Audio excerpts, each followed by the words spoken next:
Hehehehehehe. Throughout my years on the internet, I have met a lot of Mario fanboys arguing that Mario is hotter than Donkey Kong. I have tried to make them understand that they are wrong and are actively spreading disinformation, but to no effect. So I'm making this video to show as many people as possible why they are wrong. Let's start with comparing the body of the two characters. The first man up is Donkey Kong. Donkey Kong is a gorilla, a male gorilla, and they are 180 centimeters long. That is 6 decapitated feet for you in the land of the apple pie. Can't believe they haven't found a less cruel measurement system yet. And everyone knows that is the height that every woman wants. And then we get to Mario, and as you can see on this picture, Mario is significantly shorter than Donkey Kong. And Donkey Kong is not even standing upright here. So Mario has probably half the height of Donkey Kong. That means that Mario is not even a meter tall. This makes Donkey Kong the clear winner when it comes to height.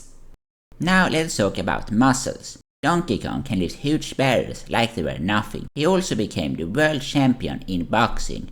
And just look at his arms. They are huge.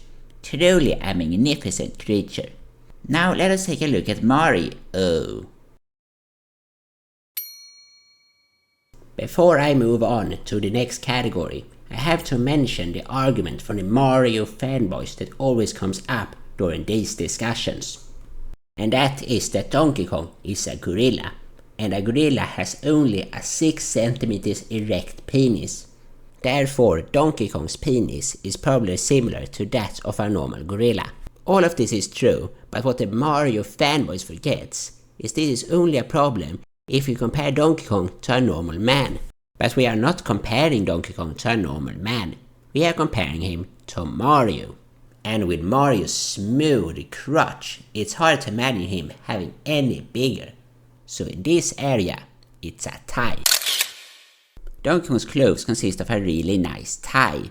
The tie must be custom made because it has his leather on it. The fact that it is custom made is a signal of Donkey Kong's wealth. Also, the tie is making Donkey Kong look like someone with high status and authority. Now, have you noticed something about Donkey Kong's other clothes? That's right, there are no other clothes. Donkey Kong has been basically naked this whole time, and no one seems to be bothered with it. This is just a sign of Donkey Kong's great looks. I mean, when Mario was in his bathing clothes in Super Mario Odyssey, everyone just got the ick. Even the most hardcore Mario fanboy felt it. So Mario looks better with clothes on, which is not a good start. But his clothes are really ugly. Some might say that Mario is a plumber, and that this is meant to represent a hard-working and proud worker. But why is his clothes perfectly clean then? No real plumber has clothes without some stain on them. The fact that his clothes are so clean makes it look like Mario's pretending to be a plumber, which is just pathetic. Another clear win for Donkey Kong. Donkey Kong owns an entire tropical island. Tropical islands are worth a lot, so it is reasonable to assume that Donkey Kong's island is worth in the tens of millions of dollars. Donkey Kong's island also has a lot of bananas that Donkey Kong can sell and make this shad even richer. All of this wealth doesn't just make Donkey Kong hotter, but also makes him appeal to the male fantasy. Mario in comparison is a plumber, and as mentioned before, Donkey Kong became world champion in boxing, but he also defended his island from crocodile pirates that tried to take over it. And Mario saved a princess from an angry tortoise.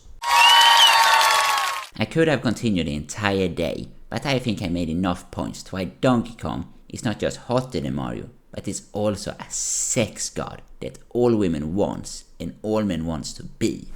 We can also conclude that Mario has a huge problem with sex appeal. It is so bad that Nintendo made a desperate attempt to make Mario hotter, by casting Chris Pratt as him in the new Mario movie.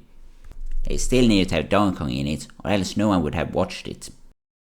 And this is the end of this wildlife documentary. If there are some important facts about gorillas that I missed, please tell me in the comments.